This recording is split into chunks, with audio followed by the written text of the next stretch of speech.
Tucked away near Oxford Circus, the centre of London's bustling shopping district, is a building which resembles a relic from Elizabethan England. The iconic department store Liberty has been synonymous with luxury and design for as long as anyone can remember.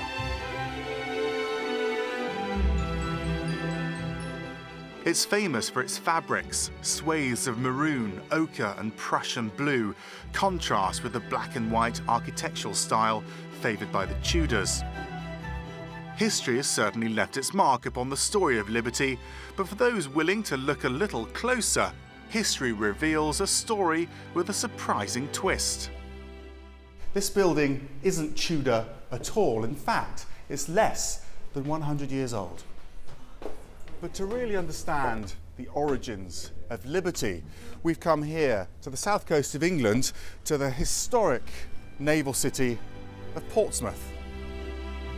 This is the permanent home of HMS Victory, flagship to Lord Nelson during the Battle of Trafalgar in 1805, and the most famous vessel in British naval history.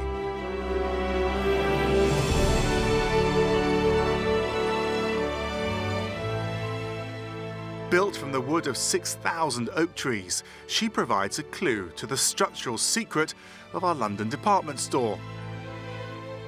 Liberty's famous facade was in fact rigged from the wreckage of two wooden warships, HMS Impregnable and HMS Hindustan. Hindustan's are ordered in about 1819, but work only starts 10 years later on frames that have been brought from the Far East, teak frames. And it takes them until 1841 to build her. HMS Impregnable was a rare three-deck ship. Ordered in 1854 as HMS Howe and later renamed, she represented the ultimate development of the wooden battleship. She is viewed as being a very impressive ship. She's the largest wooden-hulled ship ever employed by the Royal Navy. I'd say about twice the size of HMS Victory. After service as training ships, both Impregnable and Hindustan were decommissioned and set on a course bound for the dockyard, where they were broken up and sold in 1921. All naval ships would have had the best quality timber available. So unlike a merchant ship that by the time it's ready for breaking up, it's going to be really good for nothing. Naval ships, you tend to find that they will be recycled because the timber may be no good for ships any longer, but it certainly will have other uses in dockyards or indeed buildings. The fate of Impregnable and Hindustan lay in the heart of London's shopping district, where a trader named Arthur Liberty was planning to expand his business, and fashion turned to the trappings of the Tudor age.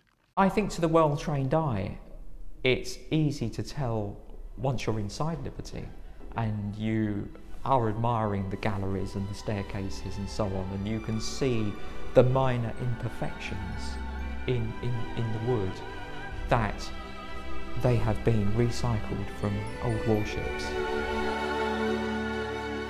The whole front facade of Liberty reflects the size and scale of HMS Hindustan, and the theme continues inside the building.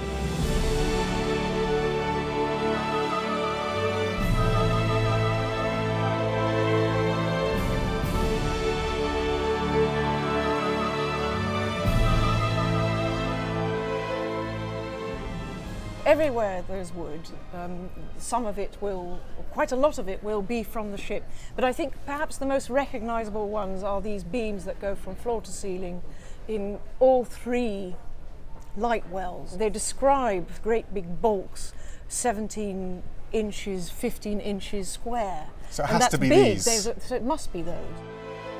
There's a final twist in the tale. At the same time as the Impregnable and Hindustan were being broken up, work began on renovating HMS Victory to preserve its place in history. But it came too late for Arthur Liberty. He didn't live to see the completion of the London landmark, which still bears his name.